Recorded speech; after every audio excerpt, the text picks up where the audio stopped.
बिस्मिल्लाहिर्रहमानिर्रहीम। तो आज हम पढ़ेंगे protein synthesis inhibitors. Protein synthesis inhibitors क्या होते हैं, हम इसमें क्या करेंगे, हम प्रोटीन की सिंथेसिस को इसमें इनहिबिट कर देंगे। किस तरह करेंगे, हम इसमें एंटी माइक्रोबियल ड्रग्स देंगे। एंटी माइक्रोबियल ड्रग्स जाके राइबोसोम के साथ बाइंड कर देंगी।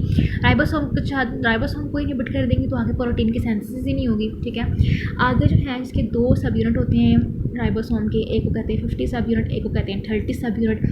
अब टेट्रासाइक्लिन जो है ना वो बाइंड कर जाती है 30 सब यूनिट को और इसको ब्लॉक कर देती है, जिससे प्रोटीन सिंथेसिस इनहिबिट हो जाती है। और जो बाकी जितनी भी है ना वो सारी 50 सब यूनिट के साथ बाइंड करेंगी और इसको ब्लॉक कर देंगी और प्रोटीन सिंथेसिस को क्या करेंगी, इनहिबिट कर देंगी। अब इसकी क्लासिफिकेशन में 3 स्पेक्ट्रम है इसके, wide spectrum, moderate spectrum, narrow spectrum. इसमें कुछ ड्रग्स आती हैं। सबसे जो इंपॉर्टेंट है ना ड्रग्स, उसमें वो है टेट्रासाइक्लिन। टेट्रासाइक्लिन क्या है, टेट्रासाइक्लिन एक 4 जो है वो रिंग्स होती है इसके अंदर, ठीक है, और एक डबल बॉन्ड है और एक क्या है सब्सटीट्यूट है। 4 फ्यूज रिंग्स हैं with conjugated double bond, 4 fuse ring with conjugated double bond, और एक क्या है इसमें एक सब्सटीट्यूट लगा हुआ है। ये क्या है, ये इसका स्ट्रक्चर है। अब इसका मैकेनिज्म ऑफ एक्शन बहुत आसान है। मैकेनिज्म ऑफ एक्शन क्या है इसमें कि एक ड्रग है उसने जो है वो सबसे पहले तो सेल के अंदर एंटर होना है। सेल के अंदर एंट्री कैसी होगी, ये जो है वो पैसिवली डिफ्यूज़ होगी, या तो ये एनर्जी डिपेंडेंट ट्रांसपोर्ट जो प्रोटॉन के ज़रिए पंप के ज़रिए जो है वो एंटर होगी। तो ये एंटर होकर क्या करेगी, ये ड्रग जब सेल के अंदर एंटर होगी ये 30 सब यूनिट के साथ बाइंड कर जाएगी। हमने ऊपर भी पढ़ा था कि टेट्रासाइक्लिन क्या करती है, 30 सब यूनिट के साथ बाइंड करती है। ये सेल के अंदर एंटर हुई और इसने क्या किया, 30 सब यूनिट के साथ बाइंड कर दिया और ट्रांसफर आरएनए को ये मैसेंजर आरएनए में कन्वर्ट नहीं होने देगी और प्रोटीन की क्या करेगी, प्रोटीन सिंथेसिस को ये इनहिबिट कर देगी।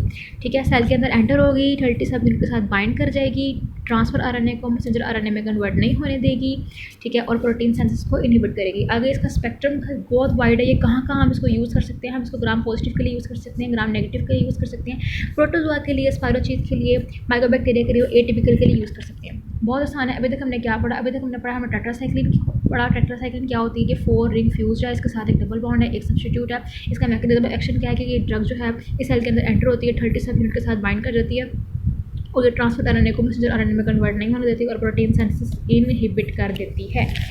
आगे क्या है, आगे इसकी फार्माकोकाइनेटिक फीचर्स हैं। फार्माकोकाइनेटिक क्या है कि हमसे ऑलरेडी जो है वो एडमिनिस्टर करते हैं, इसकी एब्जॉर्प्शन जो है वो फूड के साथ कम हो जाती है। फूड इसकी एब्जॉर्प्शन को कम कर देती है। फूड के साथ जब भी हम इसको लेते हैं कि चिलेट्स बना देती है। इसकी डिस्ट्रीब्यूशन क्या है, इसकी बहुत वाइड डिस्ट्रीब्यूशन है। ये ब्लड ब्रेन को क्रॉस नहीं करती, लेकिन ये प्लेसेंटा को क्रॉस करके साइड इफेक्ट्स कॉज करती है बोन्स एंड टीथ में। मेटाबॉलिज्म क्या है, मेटाबॉलिज्म इसका यूरिन के जरिए होता है, लेकिन जिसकी 2 अदर फर्दर क्लासिफिकेशन है, मोनोसाइक्लिन और डॉक्सीसाइक्लिन। मोनोसाइक्लिन और डॉक्सीसाइक्लिन जो है वो टीयर्स और सलाइवा में रिलीज होते हैं। थेराप्यूटिक वैल्यूज इसकी सीएसएफ में अच्छी होती हैं।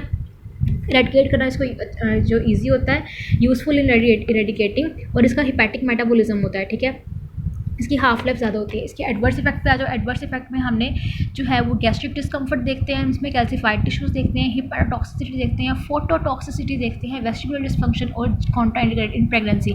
ये सारे जो है ना वो याद करने का जो बेहतरीन तरीका है ना, वो मैंने एक निमोनिक बनाया था खुद से, तो वैसे भी इसको याद कर सकते हैं, बाकी आपकी मर्जी, जैसे मर्जी याद करें। GC मतलब गैस्ट्रिक डिस्कम्फर्ट और C से कैल्सीफाइड टिश्यू, GC और VC वेस्टिबुलर डिस्फंक्शन और contraindicated in pregnancy, GC VC और HP। मतलब GC यूनिवर्सिटी का जो VC है ना उसकी HP बहुत हाई रहती है, GC VC और HP। इसको हम याद कैसे करेंगे, इसका जो एडवर्स इफेक्ट्स हैं वो है, पहला हमने पढ़ा GC से क्या है कि गैस्ट्रिक डिस्कम्फर्ट कॉज करती है, irritation of gastric mucosa cause करती है।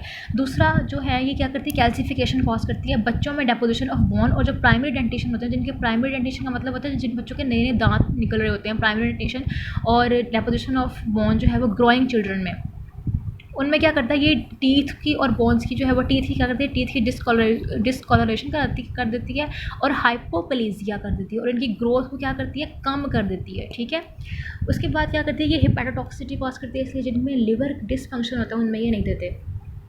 फोटोटॉक्सिसिटी मतलब सनबर्न वगैरह, वेस्टिबुलर डिस्फंक्शन मतलब डिजीनेस, वर्टिगो, चक्कर आने वगैरह ये हैं। ठीक है, और इसके अलावा जो है वो सीडो ट्यूमर सेरिब्री कॉज करती है, मतलब बेनाइन ट्यूमर और इंट्राक्रेनियल प्रेशर को इंक्रीज कर देती है। हेडेक, ब्लड विजन वगैरह कॉज करती है। कॉन्ट्राइंडिकेटेड है प्रेगनेंसी में। क्यों प्रेगनेंसी में कॉन्ट्राइंडिकेटेड है, क्योंकि ये ब्रेस्ट फीडिंग वुमेन में हम नहीं दे सकते, क्योंकि ये जो है वो हम पढ़ा था पीछे कि स्लाइवा और टीयर्स में जो है वो रिलीज होती है, और इसके साथ साथ ये हम चिल्ड्रन 8 ईयर्स ऑफ चिल्ड्रन, जो बच्चे 8 साल से कम होते हैं, उनमें हम नहीं दे सकते। हमारा टेट्रासाइक्लिन कंप्लीट हो गया। इसमें हमने क्या क्या पढ़ा है, सबसे पहले तो हमने इसका स्ट्रक्चर देखा है कि फ्यूज्ड 4 रिंग्स हैं जो फ्यूज़ हैं और इनके साथ एक डबल बॉन्ड है और एक सब्स्टिट्यूट है। इसके अलावा हमने मैकेनिज्म एक्शन पढ़ा कि ड्रग जो है वो सेल के अंदर एंटर होती है, 30 के साथ बाइंड करती है, ट्रांसफर आरएनए को आरएनए में कन्वर्ट नहीं होने देती है। स्पेक्ट्रम इसका ग्राम पॉजिटिव, ग्राम नेगेटिव, स्पाइरोचिस, प्रोटोजा वगैरह में इसको यूज़ कर सकते हैं। फार्माकोकाइनेटिक्स ऑरली अब्जॉर्ब होती है, फूड के साथ हम नहीं देते, स्टीलेट्स बना लेती है, जो ब्लड ब्रेन को क्रॉस नहीं करती, लेकिन प्लेसेंटा को क्रॉस करके वहाँ पे जो फीटस को इफेक्ट करती है, ठीक है, उसकी बोन्स एंड टीथ में क्या करती है, इफेक्ट कॉज करती है। मेटाबॉलिज्म इसका यूरिन के जरिए होता है, लेकिन मोनोसाइक्लिन डॉक्सीसाइक्लिन का मेटाबॉलिज्म जो है स्पीसीज के जरिए होता है। और इसके अलावा ये टीथ जो स्लाइवा में रिलीज होता है, एडवर्स इफेक्ट में क्या है, गैस्ट्रिक मुकोजा, गैस्ट्रिक इरिटेशन कॉज करती है, क्या ग्रोइंग चिल्ड्रन में जो है वो कैल्सिफिकेशन कॉज करती है। और इसके अलावा हेपेटोटॉक्सिसिटी कॉज करती है, फोटोटॉक्सिसिटी कॉज करती है, वेस्टिबुलर डिस्फंक्शन कॉज करती है।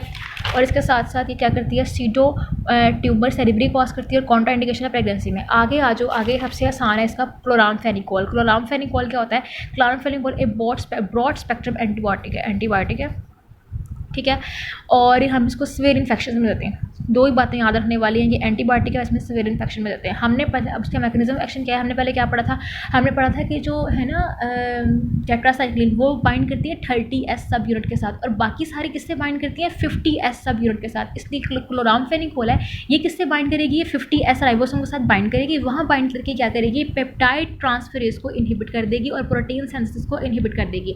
अगर हम इसको लार्ज अमाउंट में देंगे ना तो ये बैक्टीरियल राइबोसोम और मेमिलियन सेल को डिस्टर्ब करेगी, और जब मेमिलियन सेल डिस्टर्ब होगा ना तो वहाँ पे क्या होगा, बोन मैरो का ट्यूमर कॉज हो जाएगा। क्या है इसका मैकेनिज्म ऑफ एक्शन, ये बाइंड करेगी 50S राइबोसोम के साथ, इनहिबिट कर देगी पेप्टाइड ट्रांसफरेज को, इनहिबिट करेगी प्रोटीन सिंथेसिस को। लार्ज अमाउंट में देंगे तो ये बैक्टीरियल राइबोसोम को भी डिस्टर्ब करेगी और मेमिलियन सेल को भी डिस्टर्ब करेगी। जब ये मेमिलियन सेल को डिस्टर्ब करेगी तो वहाँ पे क्या कॉज होगा, बोन मैरो का ट्यूमर।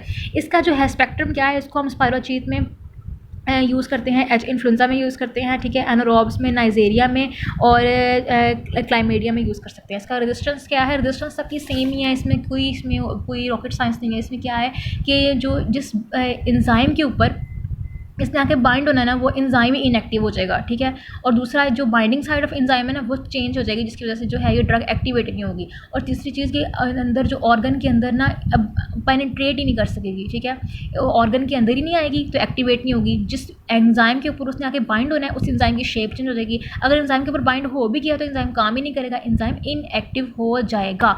इसकी फार्माकोकाइनेटिक्स क्या है, इसकी इसको हम इंट्रावेनस देते हैं, वेल अब्जॉर्ब भी होती है ऑरली। ये क्या होती है, पहले तो लीवर में जाती है, लीवर में जाके ये ग्लूकोरोनाइड ट्रांसफरेज जो है ये एंजाइम जो है वो इसको इनएक्टिव करता है और उसके बाद उसको यूरिन में सेक्रेट कर देता है। इसके अलावा ये ब्रेस्ट मिल्क में भी सेक्रेट होती है और हम इसको प्रेगनेंसी में नहीं देते, ठीक है। इसके साइड इफेक्ट्स क्या है, साइड इफेक्ट में एनीमिया होता है, हीमोलाइटिक एनीमिया भी होता है और एप्लास्टिक एनीमिया भी होता है। इसके अलावा जो ग्रे बेबी सिंड्रोम भी कॉज करती है। ग्रे बेबी सिंड्रोम क्या होता है कि नियोनेट्स में जो इन्फेंट्स होते हैं उसमें क्या होता है, इसमें RBCs की डिस्ट्रक्शन स्टार्ट हो जाती है। जब RBCs की डिस्ट्रक्शन स्टार्ट होती है तो बॉडी एनीमिक हो जाती है और बॉडी का कलर साइनोसिस होती है, उसका कलर जो है वो ग्रे हो जाता है। लेकिन ये जो है ये कार्डियोवैस्कुलर कोलैप्स और डेथ भी कॉज कर सकती है। क्यों ऐसा होता है, क्योंकि बेबीज़ जो होते हैं ना, छोटे बच्चे होते हैं जो, उनमें जो है वो लिवर और किडनी इतनी अच्छी डेवलप नहीं हुई होती। Inactivity of hepatic glucuronic acid, glucuronide transferase और अनडेवलपमेंट ऑफ रीनल सिस्टम की वजह से जो टेट्रासाइक्लिन है वहाँ पे वो जो है वो क्या होती है, मेटाबोलाइज ही नहीं हो पाती और वहाँ पे टॉक्सिसिटी कॉज करती है। ड्रग इंट्रैक्शन पे बात करें, ड्रग इंट्रैक्शन में बहुत आसान है। ड्रग इंट्रैक्शन क्या है कि हिपैटिक मेटाबॉलिज्म इनहिबिट हो जाएगा, मतलब क्योंकि हिपैटिक टॉक्सिसिटी कॉज कर रही है ना, हिपैटिक जो है वो मेटाबॉलिज्म जो है वो इनहिबिट कर देगी। एंजाइम लिवर के अंदर एंजाइम होता है CYP450 को इनहिबिट कर देगी, और जो एंजाइम CYP450 से काम कर रहे थे, जिन एंजाइम को CYP450 मेटाबोलाइज कर रहा था वो मेटाबोलाइज नहीं होंगे तो वेरफेरिन और फिनोटाइन जो हैं उनके लेवल्स इंक्रीज़ हो जाएंगे, ठीक है। इसके अलावा इसमें हमने अब रिवाइज कर लेते हैं, हमने क्लोरामफेनिकोल पढ़ा। क्लोरामफेनिकोल का मैकेनिज्म एक्शन ये कि 50 राइबोसोम के साथ बाइंड करता है, इनहिबिट करता है